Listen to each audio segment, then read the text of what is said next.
এই ভিডিওতে আমরা এডিটর, কমান্ড উইন্ডো, ওয়ার্কস্পেস এবং কারেন্ট ফোল্ডার এই অপশনগুলো নিয়ে মূলত আলোচনা করব। শুরুতেই আমরা কমান্ড উইন্ডোতে চলে যাই। এটা হলো এমন একটি উইন্ডো যেখানে আমরা line by line command run করতে পারি। যেমন আমার যদি 2+5 এটা দরকার হয়, 2+5 লিখে আমি এন্টার করি, আমার অ্যান্সার = 7 চলে আসলো। এখানে একটা খেয়াল করার বিষয়, অ্যান্সার নামের একটা ভ্যারিয়েবল কিন্তু এখানে আসলে ক্রিয়েট হয়েছে, যেটা কিন্তু আমি ক্রিয়েট করিনি। আমি চাইলে নিজের মতন একটা ভ্যারিয়েবলও কিন্তু ক্রিয়েট করতে পারতাম। আমি যদি এইভাবে করে লিখি যে a = 2,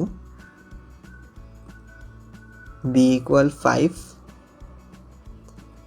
c = a + b। এখন যদি আমি রান দিই, এখন কিন্তু c-তে 7 চলে এসেছে। এখানে খেয়াল করার বিষয় যে যখন আমরা ওয়ার্কস্পেসে যাব, ওয়ার্কস্পেসে কিন্তু এই ভ্যারিয়েবলগুলো তৈরি হচ্ছে আস্তে আস্তে।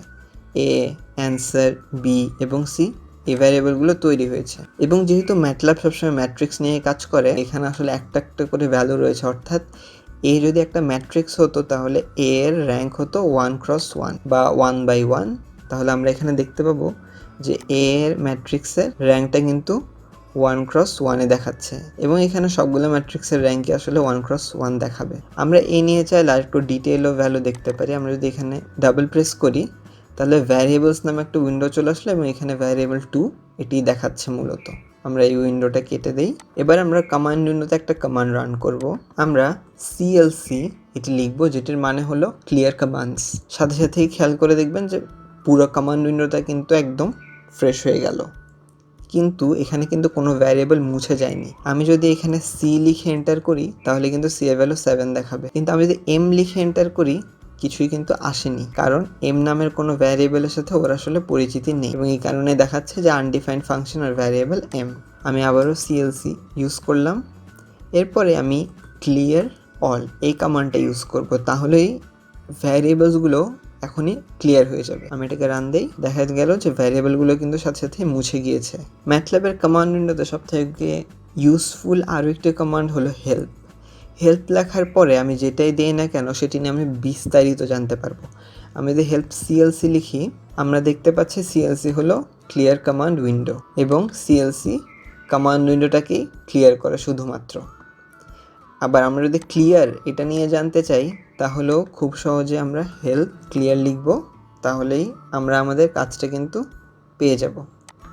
এখানে ক্লিয়ার নিয়ে বেশ বিস্তারিত লেখা রয়েছে যে ক্লিয়ার কোন কোন কাজগুলো করতে পারে। এই যে clear all removes all variables globals functions, যেটা আমরা একটু আগে করেছি। আমরা এবার এটাকে মুছে দিব CLC। এবার আমরা একটা জিনিস বোঝার চেষ্টা করি। আমরা যদি দুটো ভ্যারিয়েবল যোগ করতে চাই, আমরা একটু আগেই দেখেছিলাম যে আমাদেরকে a = 2 অ্যাসাইন করতে হয়েছে, b = 5 অ্যাসাইন করতে হয়েছে, তারপরে c = আমরা a + b লিখেছি। কিন্তু এইভাবে কমান্ড উইন্ডোতে লাইন বাই লাইন ধরে কাজ করাটা অনেক সময় কঠিন হয়ে পড়ে। এই কারণেই আমরা এডিটর উইন্ডোটা ইউজ করি, যেখানে আমাদেরকে লাইন বাই লাইন আসলে রান করতে হয় না, আমরা আমাদের সুবিধা মতনই রান করতে পারি। আমরা a = 5 লিখলাম, b = 2, এবার c = a + b। এখন আমরা যদি রান দেই, আমাদেরকে এই জিনিসটা সেভ করে নিতে হবে। আমি এটিকে সেভ করে নেই স্যাম্পল হিসেবে, এবং আমরা দেখতে পাচ্ছি যে ভ্যালুটা কিন্তু চলে এসেছে, এবং এটা কোথা থেকে শুরু হয়েছে সেটা আমরা দেখতে পারবো। এখানে খেয়াল করে দেখবেন স্যাম্পল লেখা রয়েছে, অর্থাৎ এখান থেকে কিন্তু ফাইলটা শুরু। a = 5, b = 2 এবং c = 7। এভাবেই আমরা এডিটর উইন্ডোর সাথে কাজ করতে পারি। কমান্ড উইন্ডোর আরও একটি বিষয় হলো পুরনো কমান্ডগুলোকে সহজেই ব্যবহার করতে পারা।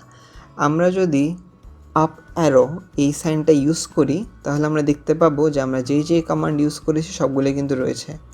আমার যদি এখন হেল্প ক্লিয়ারটা ইউজ করতে হয়, আমি জাস্ট এখানে প্রেস করে এন্টার করলাম, সাথে সাথেই কিন্তু এই রেজাল্টটা চলে আসলো। তাই এটি একটি শর্টকাট হিসেবে অনেক সময় ব্যবহার করা হয়ে থাকে। এই ভিডিওটা শেষ করার আগে আরেকটা ছোট্ট জিনিস আমরা দেখব, সেটি হলো ওয়ার্কস্পেসে আমরা ভ্যারিয়েবলসের ব্যাপারে আরও কিছু জানতে পারি চাইলেই। আমরা যদি ভ্যারিয়েবলের উপরে ক্লিক করি, এখানে আমরা দেখতে পাচ্ছি আমরা চাইলে এদিকে রিনেম করতে পারি, আমরা চাইলে এখান থেকেও ভ্যালু চেঞ্জ করতে পারি। আমরা যদি ওপেন সিলেকশনে দেই, তাহলে আমরা ভ্যারিয়েবলস নিয়ে বিস্তারিত জানতে পারবো। এবং যদি আমরা একটি ম্যাট্রিক্স এখানে এন্টার করতাম, তাহলে সেই ম্যাট্রিক্সের মিনিমাম ভ্যালু, ম্যাক্সিমাম ভ্যালু আমরা আসলে এখানে কিন্তু খুব সহজেই দেখতে পেতাম। এই হলো মূলত এডিটর, কমান্ড উইন্ডো, ওয়ার্কস্পেস এবং কারেন্ট ফোল্ডার নিয়ে আলোচনা।